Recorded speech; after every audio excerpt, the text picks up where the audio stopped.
அல்ஹம்துலில்லாஹ். உடன்குடியிலிருந்து உங்கள் அபு. பழனி பாபாவை பொறுத்தவரை அவர் பேசின அரசியல் பேச்சு இருக்கு இல்லையா, அதை முழுமையா கேட்டாலே இன்னைக்கு அரசியல் களத்துல எதை பேசணும் எதை பேசக்கூடாது, யார் பக்கம் நிக்கணும் நிக்க கூடாதுங்கிறத தெளிவா விளங்கிக்கிறலாம். பழனி பாபா பொறுத்தவரையில திராவிட கட்சிகளால இந்த சமுதாயத்துக்கு நடந்த தீங்கை என்ன செஞ்சிட்டாரு, தெளிவா வெட்ட வெளிச்சமா மக்களுக்கு மத்தியில எடுத்து சொல்லிட்டு போயிட்டாரு. திராவிட கட்சிகளை பொறுத்தவரையில இந்த சமுதாயத்தை பயன்படுத்தி அவங்க ஆள்றாங்க, ஆள நினைக்கிறாங்க, ஆண்டுகிட்டும் இருக்காங்க. அதுல மாற்று கருத்தே கிடையாது.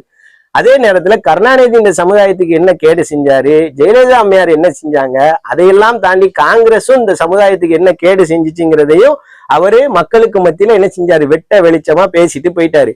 எல்லாருக்கும் தெரியும், நம்மளை பயன்படுத்தி இவங்க திராவிட கட்சிகள் நம்ம பயன்படுத்தி ஆட்சி செஞ்சுக்கிட்டு இருக்கிறாங்க, அது விளங்குது. அதே நேரத்துல இங்க பிரச்சனை என்ன அப்படின்னு சொன்னால், பழனி பாபாவுடைய முழு நேர எதிரியாக அவர் யாரை கருதினாரு அப்படின்னு சொன்னா, அவர் முழுமையா கருதினது RSSையும் RSS உடைய கோட்பாட்டையும் தான்.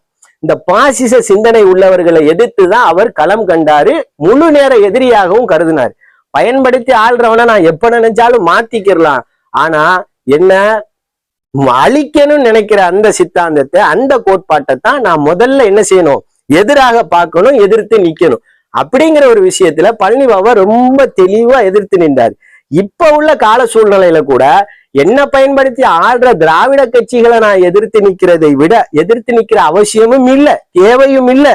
அப்படியே எதிர்த்து நிக்கணும்னு நினைச்சா கூட நான் இன்றைக்கு எதிர்த்து நிக்க வேண்டியது, என்ன அழிக்க துடிக்கிற, நான் இல்லாமல் ஆகணும்னு நினைக்கிற ஒட்டுமொத்த தமிழ் சமூகத்துக்குமான எதிரியத்தான் நான் என்ன செய்யணும், எதிர்த்து நிக்கணும். அவனை எதிர்த்து நில்லுங்கிற அடிப்படையில தான் பழனி பாபாவுடைய பேச்சு இருந்துச்சு. என்னுடைய இறுதி மூச்சு வர நான் கண்டிப்பாக எதிர்த்து களம் காணுவேன் அப்படின்னு சொன்னாலு, இதுக்காகவே என் உயிர் போனாலும் பரவாயில்ல, ஏற்றுக்கொள்ள தயாரா இருக்கிறேன்டாரு. அதற்காக அநீதிக்கு எதிராக குரல் கொடுக்கிறதா இருந்தா தூக்குல போடுறியா போட்டுக்கோன்னு சொன்னாரு. என் உயிர் மயிருக்கு சமானான்டாரு. அப்படி நாம இன்னைக்கு எதிர்க்க வேண்டியது இந்த சிந்தனை கொண்டவர்களை தான் எதிர்க்கணுமே தவிர, என்ன பயன்படுத்தி ஆள்ற திராவிட கட்சிகளை இன்னைக்கு எதிர்த்து இவங்களை வளர்த்து விட்டேன் அப்படின்னு சொன்னால், இந்த சமூகத்துக்கு, அதாவது தமிழ் சமூகத்துக்கு நான் மிகப்பெரிய எதிரி இல்ல, துரோகி தான்.